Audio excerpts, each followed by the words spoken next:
These are the supplies we will use to make the watercolor painting. A piece of watercolor paper, or regular paper if you have it, watercolors, a regular size brush. We're also going to be using some items from around the house like table salt and alcohol. We're applying it with a Q-tip today, and wax to make a resist on the paper. So the wax that I am using comes from a candle.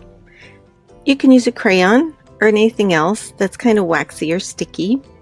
I'm also using a straw. I like this one because it's bendy.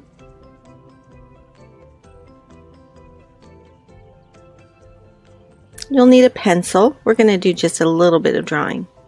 And right now I'm getting out the candle and I'm thinking about the top of my paper as the night sky. So I'm drawing right onto the paper with the wax. I'm making some shapes into my night sky. Started with some swirly shapes. This will be a star, I hope. Here's the shape that I just made in the wax. And I'm making shapes that will appear in the night sky. Everywhere I make a mark with the wax, that will prevent the watercolor from sinking into the paper, and so it will stay white. So now I'm taking the pencil and we're going to do just a bit of drawing. I'm making some lines across the bottom that will look like mountains in the distance. They don't have to be any particular shape. And down the right side, I'm making an irregular line that will be the tree trunk in our picture. Before we paint, we're going to get the paper wet. Notice how I'm tracing along the lines that we just drew. I want everything above that to get really, really wet before I start putting the paint in. Then I'm just going to grab a little bit of paint on the brush and start dropping it into those wet spots. See how it kind of bleeds and moves around on its own? That's the fun part about watercolor. This way of applying watercolor is called wet on wet. We made the page wet first, and then we're using the wet watercolor paints with a lot of water and letting it just go where it wants to go. You can't always control where the colors are going to go, but this wet on wet technique makes some really interesting effects where the color pools and bleeds and blends.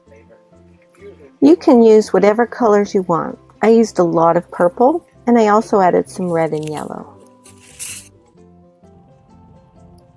So let's take a closer look while I apply the salt.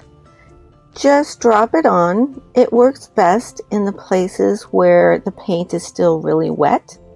And you'll notice that it draws the color to it and it ends up creating these spots or kind of a marbled effect on the paint.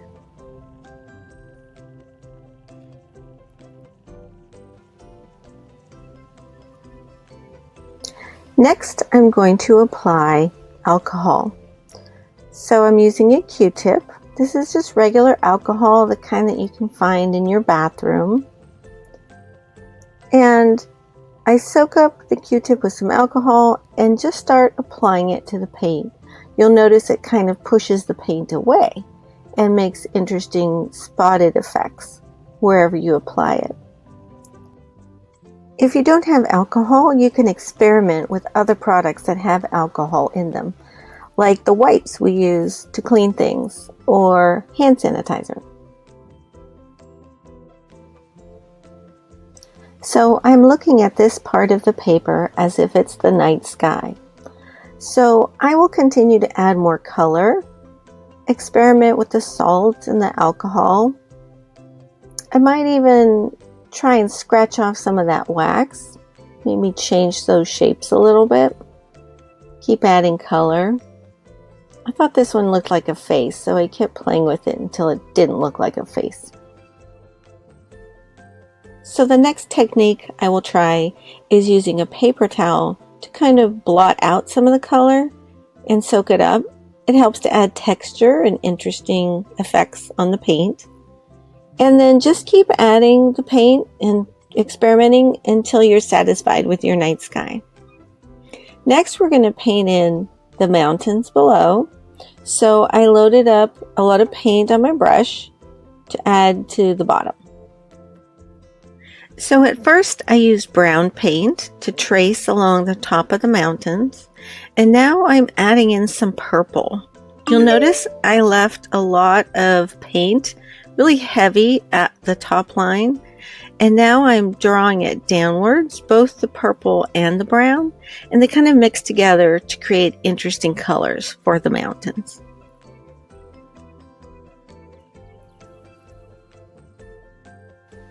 So we painted the mountains wet on dry paper, which you can see acts a little different than wet on wet. So I'm going to blot out the extra on the right, and so I can have a nice dry area to paint in the tree. And then I'm going to use the straw as a technique to make branches. I apply a big pool of color, and then I blow with the straw to make these really interesting irregular lines that look a lot like branches of the tree. So it might help to blot out some of the excess water on the page. It also makes an interesting misty effect on the tree branches. And just keep adding pools of color and blowing them with the straw. It's fun because you don't know exactly where the paint's going to go when you blow on it, and it creates some very natural looking and interesting effects for the branches. So just keep adding. You can try that straw technique anywhere on the painting. When you move the paint around, it kind of smears it and blends it in interesting ways. And I'm just going to fill in some of the spaces near the tree and keep experimenting with using the straw, the salt, the alcohol until I get it looking the way I want.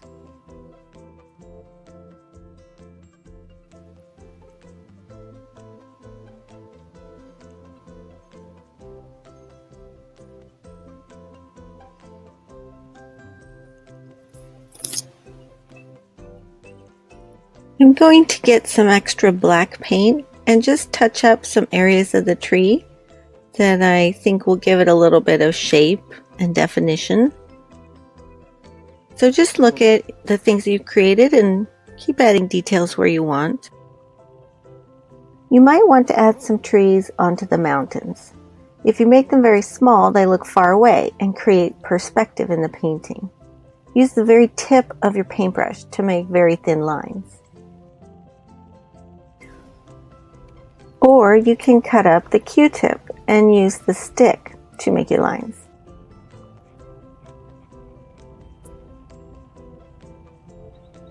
Just dip the stick right in the paint and use it to draw or scratch in some thin lines.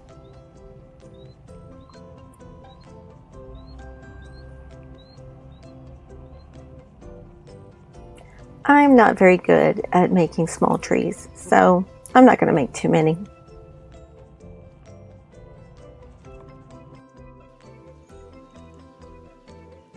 So lastly, I'm going to use some more black to give my tree a little bit more definition.